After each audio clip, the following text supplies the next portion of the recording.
Okay, so to make the leaf brush, we're going to do the same thing where we take the bounding box off.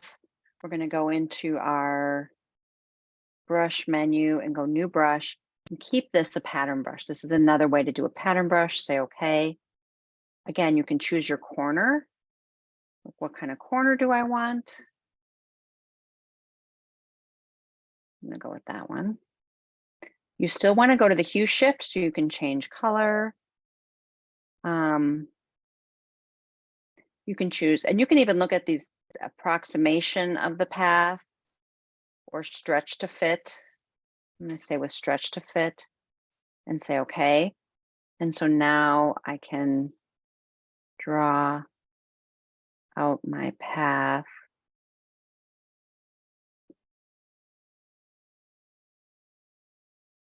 And then choose my color. Now, the thing that also works nice is that you can change your path as you want to with your direct selection tool, and it's going to still adjust. You can kind of get in there and make adjustments as you want, and you can see how it's stretching. This one's a stretch to fit pattern, and say, okay, how many curves can I do on this and make it work for me? The other thing you can do is when we're doing the hue, we can now change the color. So I can make this any color I want, just like you would any other stroke. So that's where the hue, and that's the true on these other ones as well. You can make them any color you want. And that's what's important when we're choosing the color feature. Okay, so now we're going to move into the art brush, which is what I was jumping ahead to. Haven't had enough coffee yet today, probably.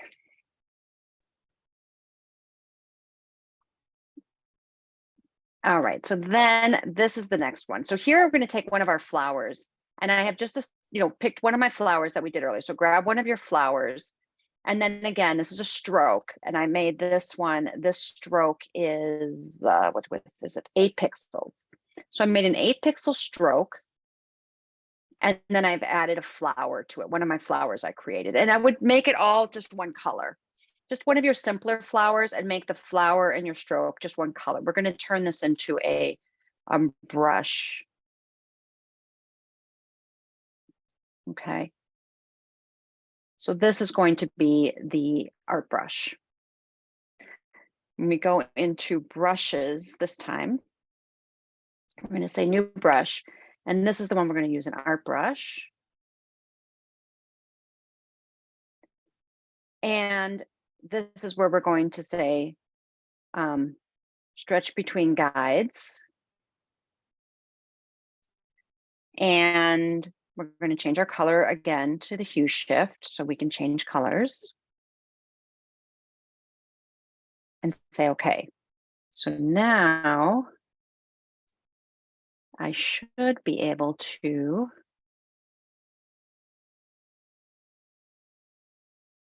I got to make sure I'm in stroke, and I should be able to choose my, yeah.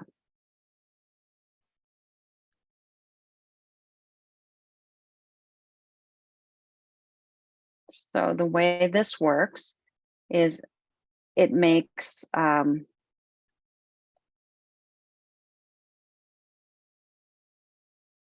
line, and it's going to, kind of manipulate with that line, kind of like a floaty flower. So if I wanted to create these kind of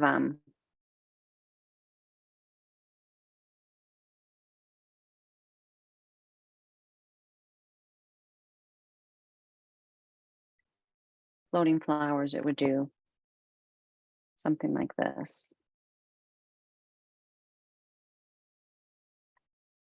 I think we can do it the other way too.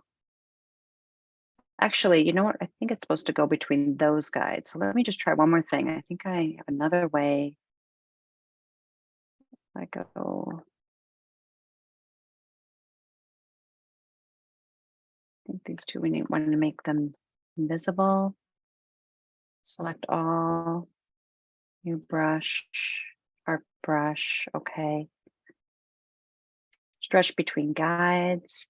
and we move the guide so it's just between, it's not the flower, because right, that last one we're moving the flower. This time I want just it to be the stem, not the flower. Change my hue shift and say okay. Now, when I do it, I should be able to draw and not have the flower manipulate, just the stroke get longer. Let's try it now. Hold on, that's the old one. This is the new one, yeah. So the new one, and again, I can make this any color.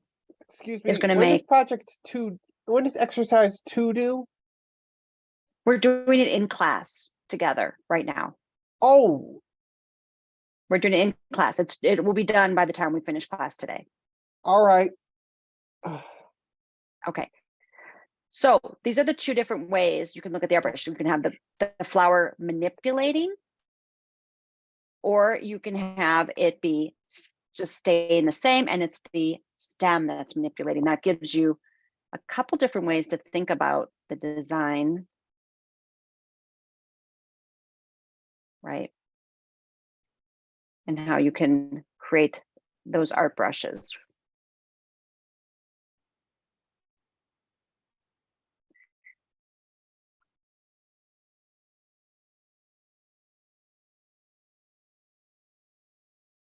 Okay, I'm going to move those over. So we have the pattern brushes, the leaves, the repeating motif, the art brushes where we're manipulating a section of it, like in other words, making the whole thing the brush or just the line. And that could be a line, you know, a line with anything on one end of it. And the last one we're going to do is the border for our postage stamps. So we're going to be doing a postage stamp pattern brush to make the borders of our postage stamps that we're going to be using, and that's up here. And it's going to depend on how big we make our dot pattern of how our postage stamp perforation will look. Okay. Any questions? Just check. Any questions? Everyone understanding the next art brush? And so this is the one we're going to be using specifically on our projects, which is using making the perforation. So let me, okay. So the first thing we want to do is make a small perfect circle, right? So holding your shift key down, using the ellipse tool, coming over here and just making a perfect circle. Okay. Once you have that perfect circle, you're going to create a bounding box, just like we did for the dotted line. So you're going to create a bounding box around your circle to give it that space that it's going to want between each dot on our brush. We're going to remove the stroke of the bounding box so it's invisible. Zoom in a little bit. So we now have the perfect circle with a bounding box that's no stroke. We're going to select both, like we did in the past, holding the shift key down, selecting both. We're going to make our new pattern, new brush. And we're going to go to the pattern brush again. So we're going to make this a pattern brush. Okay. Here you can see my pattern.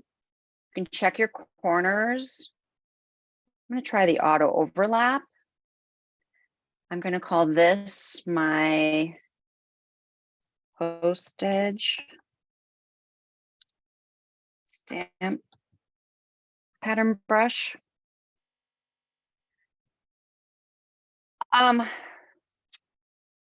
The fit should be stretched to fit. And of course, the colorization, once again, should be hue shift. So you should have hue shift, stretch to fit, and then check your corners. Make sure you choose the corner you want, and then say okay.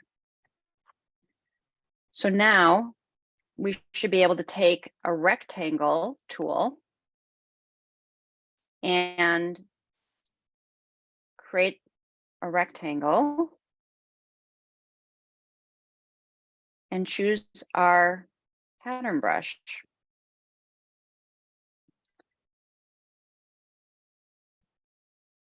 I'm gonna delete out of that. I'm gonna go.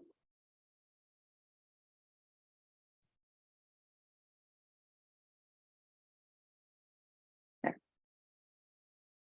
Okay. Choose my color.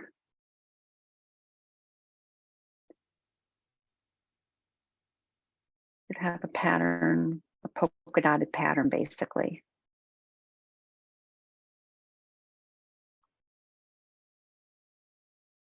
Is everyone there with me? So now I'm going to walk us through how we turn that into our postage stamp. There we go.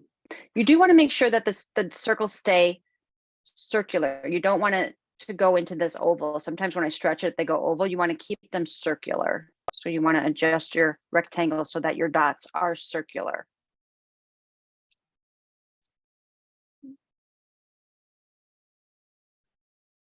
Like you're seeing right here. Okay. So now I've drawn the rectangle. I've used my new dot brush. We're going to add another rectangle on top of it. So I'm going to take and draw another rectangle on top of it. I'm going to fill it with my color. I want to get it to be centered in my design. I'm going to arrange this. I'm going to make it a different color so you can kind of see what's going on. Make a different color. I'm going to go to Object, Arrange, Send to Back. Okay, so then you can see my rectangle here, and I'm centering it on my rectangle with the dot pattern. Okay, and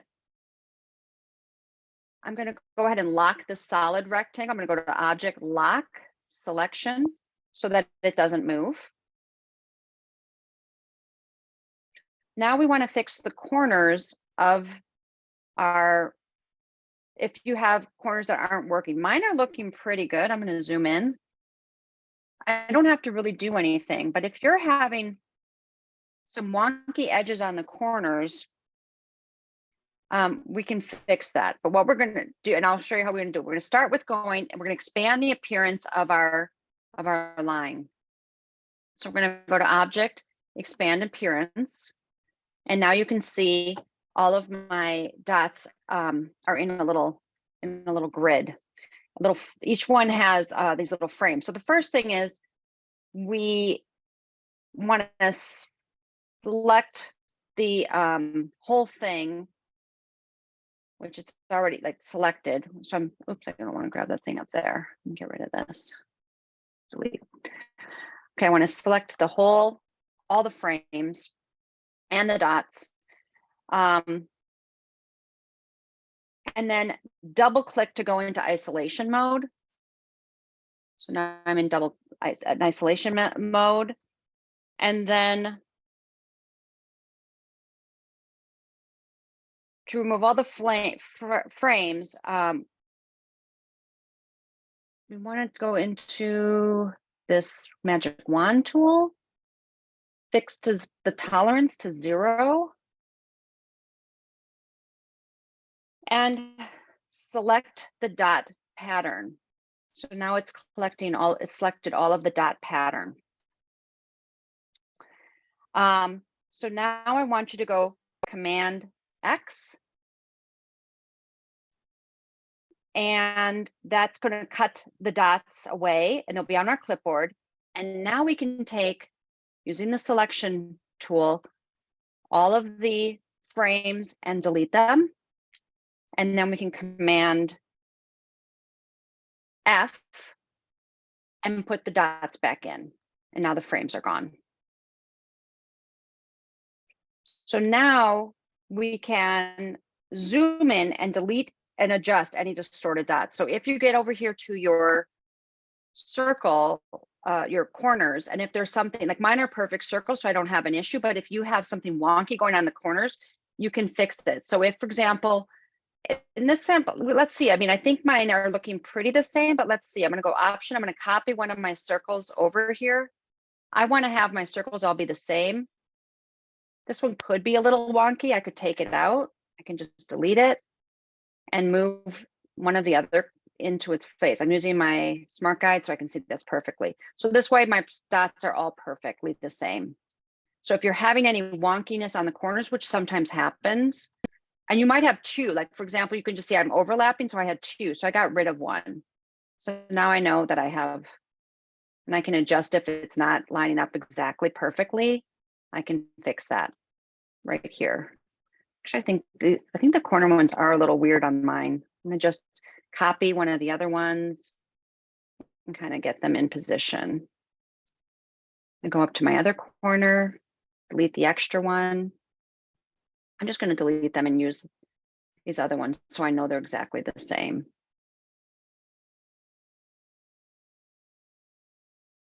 There we go. And I'm going to go to this last one, delete, delete, and I'm going to grab one of these others and put it in. Perfect. Now I have all my dots exactly the way I want them.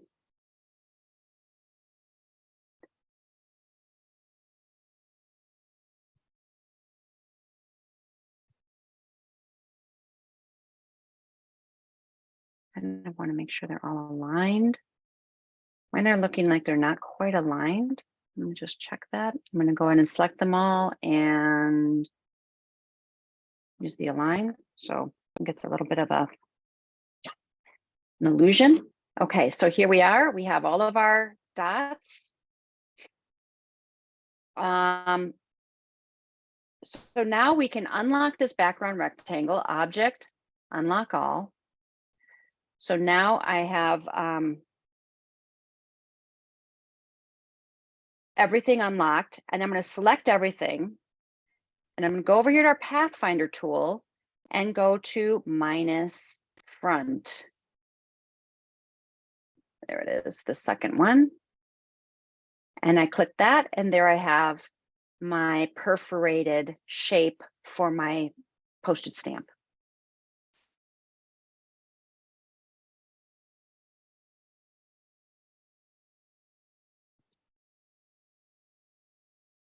All right. Checking in, did everyone get that?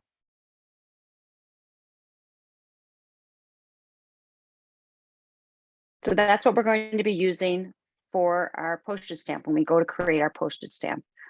And then we'll be making it two-side. Now, obviously, there's lots of different sizes your dots can be, which can give you different results. So I'm going to zoom up here to some examples I have. So a smaller dot is going to have a more delicate perfed edge. The bigger dot is a bigger one. Now, when I look at, I brought this to share today. The postage stamp, this is actually the ones that you can, the postage stamp, the postage, post office cells that you can print yourself, have very, this in so I can kind of see the camera, has a pretty big perf design on it. I don't know if you can see it. There we go. I'm trying to get it in focus. So you do want to kind of go with a bigger one, like this yellow one here. You want to have it be a bigger dot. You don't want to have it be quite so small as this one up here. So we're going to, when we get to working in size of our postage stamp, we're going to want to make sure that we're creating the dot pattern to the scale we want to use within our final design. But that's how we'll do it. And it just gives you a real consistent, even pattern all the way around.